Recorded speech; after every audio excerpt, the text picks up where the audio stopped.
네, 두 번째 키워드는 4억 5천만 달러 그리고 180억 달러 보겠습니다.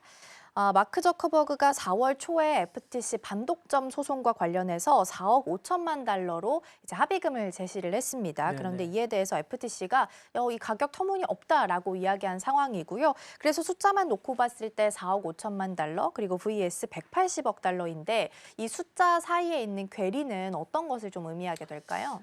이제 마크 저커버그가 이제 이걸 하기 전에 이제 둘이 이제 협의를 하려고 제시했던 게 4억 5천만 달러고 FTC는 최소 180억 달러에서 최대 이제 300억 달러까지는 받아야 된다라고 이제 얘기를 하고 있습니다. 그러다 보니까 마크 저커버그가 제시한 이 의미는 이런 것 같아요. 개인적인 책임이 없다. 다만 재발 방지 약속도 없다라는 얘기고 조용한 종결을 원하는 상징적인 금액이 아닌가. 최소한 FTC의 어떤 체면을 세워주면서 자신이 이 정도에서 거래를 서로 마무리하자라는 얘기가 있는 것 같고요. 약간 이거는 이제 어떤 기업의 정부 규제를 위기관리 관점에서 미봉하려는 시도가 아닌가라는 생각이 됩니다. 그래서 돈으로 끝내고 체질을 바꾸지 않겠다라는 시그널의 의미가 아닌가라는 생각이 들고요. 다만 이제 FTC의 180억 이상의 어떤 그 요구는 이런 의미인 것 같습니다. 사실 단순한 가진금이 아니라 시장의 독점 구조나 이런 체제를 해체하거나 통제하겠다는 강력한 정책의 선언이 아닌가라는 생각이 듭니다. 그러면서 숫자로 보면 요게 이제 그 180억이 달러라는 게 이제 페이스북의 연간 매출의 한 25% 정도 되는 요런 겁니다. 그래서 아까 4분의 1 정도 되는 어쨌든 그런 거에 대한 해당되는 수준이기 때문에 요 정도는 내놔야 어쨌든 되는 거고 300억 달러는 거의 절반 가까운 수준이기 때문에 요 정도 돼야지 합의 명령이 포함되어 있고 향후 플랫폼 운영 방식에 구조적 개입을 하겠다는 뜻을 갖고 있기 때문에 요렇게 이제 의사 표현을 서로 이제 한 것으로 저는 보고 있으면서 요 계리적인 철학의 차이가 좀 있는 것 같고요. 향후에 이제 그 서로가 이제 요 많은 차이를 서로 이제 들어가기 전에 이제 보여준 것 같습니다. 그래서 이제 요 차이를 좀 보면 규제 개입 수준에서는 서로 차이가 좀 있는 것 같아서 마크 저커버그 입장에서는 최소화하면서 과징금을 끝내고 싶다는 생각인 것 같고요.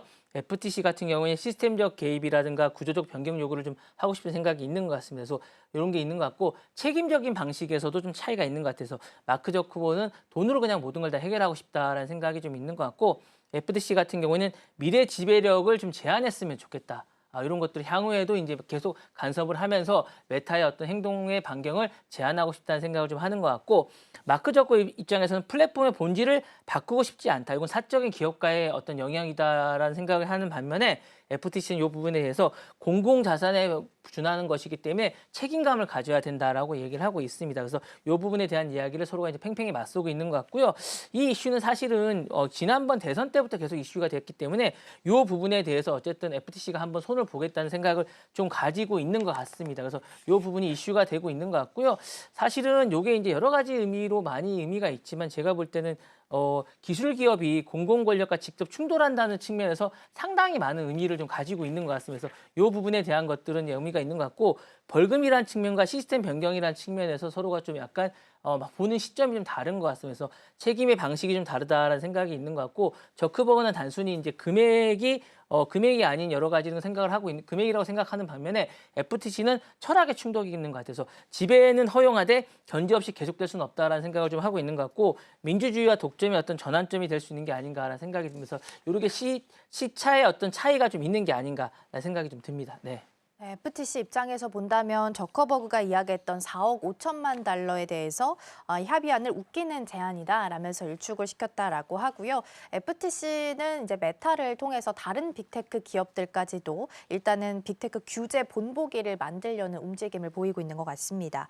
그런데 저커버그 입장에서는 먼저 합의를 제시를 한 건데 왜 네네네. 먼저 제시한 건지 더불어서 인스타그램, 왓츠앱의 인수에 대해서도 이미 FTC가 공식적으로 승인을 네네. 했던 인수였음에도 불구하고 다시 재심사에 들어간 네네. 이유는 어떤 것들이 좀 있을까요? 이게 이제 그 반독점 재판이 최근에 열리고 있어요. 요 얘기를 제가 조금 해드리겠습니다. 그러니까 요 내용이 어떤 게 있었는지를 좀 보시면 사건 계획가 좀 있으니까 서로가 이제 대화 내용이 이제 우리나라에 많이 보도가 안 됐는데 미국에서는 지금 요 내용밖에 안 해요. 보도를 요 내용밖에 안 하는데 미국 연방거래위원회 FTC가 이제 메타의 과거 이거 사실은 이미 승인을 했어요. 이게 저는 이게 약간 부관참시 같은 것들이라고 하는데 왜냐하면 2012년에 인스타그램에 대해서 FTC가 이제 이거 M&A에 대해서 합의를 했었고요. 왓츠앱에 대해서는 2014년에 이제 합의를 했습니다. 둘 다 10년이나 더 이상 지난 이 경쟁에 대해서 이제 했다는 건데 이 부분에 대해서 다시 이야기를 하고 있습니다. 근데 이제 당시에 대해서 이제 FTC는 buy or bury라고 해서 이제 사서 묻어버리기라고 이제 규정을 하고 있습니다. 이 부분에 대해서 이제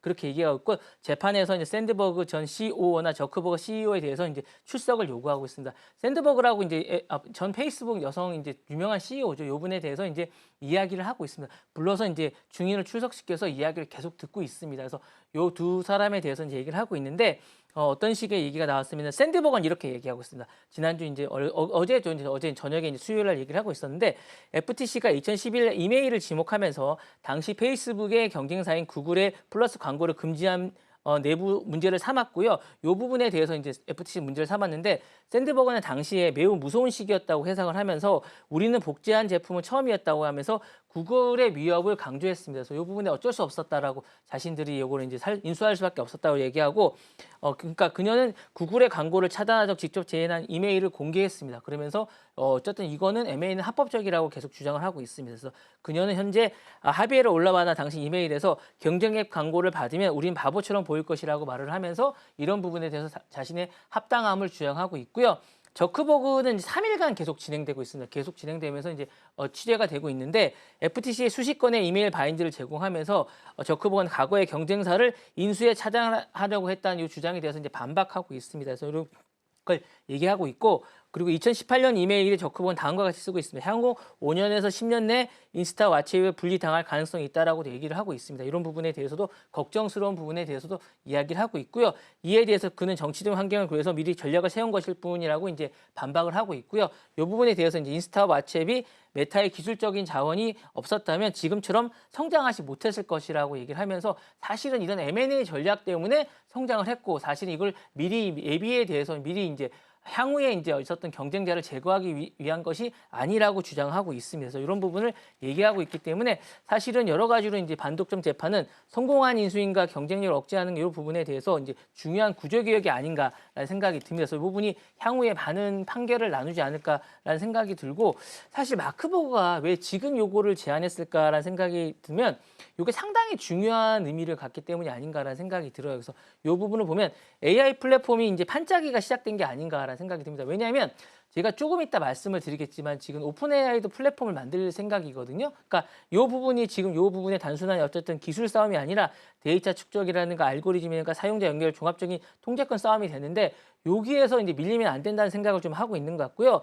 단순히 재판을 통해서 이렇게 힘들게 하는 것보다 시간이나 자원이라든가 브랜드 리스크를 좀 줄이는 게 차라리 비용을 좀 많이 지불하고서라도 하는 게 낫지 않겠냐라는 생각을 하는 것 같고 그다음에 이제 이 싸움은 약간 이런 것 같아요. 지금 트럼프 정부가 메타랑 싸우는 게 아니고 전 정부랑 싸우는 느낌이 좀 강합니다. 그러다 보니까 이런 싸움을 빨리 끝내는 게 좋다고 생각하는 것 같아요. 지금 약간 트럼프 대 바이든 대 이런 게 지금까지 계속되는 게 아닌가라는 생각을 하고 있어서 저크버그는 합의를 통해서 마무리 짓고 정치적 공격 속에서 약간 이런 걸 빨리 벗어나고자 하는 이런 생각이 좀 있는 것 같습니다. 그래서 이런 것 같고 FTC는 왜 이제 과거의 이런 부분들을 다시 꺼내서 이제 약간 인수합병을 문제 삼느냐 하는 문제도 좀 있는데 이거는 과거에 본인들이 그 잘못을 인정을 했습니다. 그렇기 때문에 이제 요구를 당시 승인 조건과 결과가 달라졌기 때문이라고 얘기를 하고 있고요. 실질적으로는 조건부 승인에서 이제 메타가 상당 부분을 위반했다고 좀 얘기를 하고 있습니다. 그리고 이제 AI 플랫폼 시대에 새로운 경쟁의 정의가 필요하지 않을까라는 생각이 좀 들고 있는데 실질적으로 이제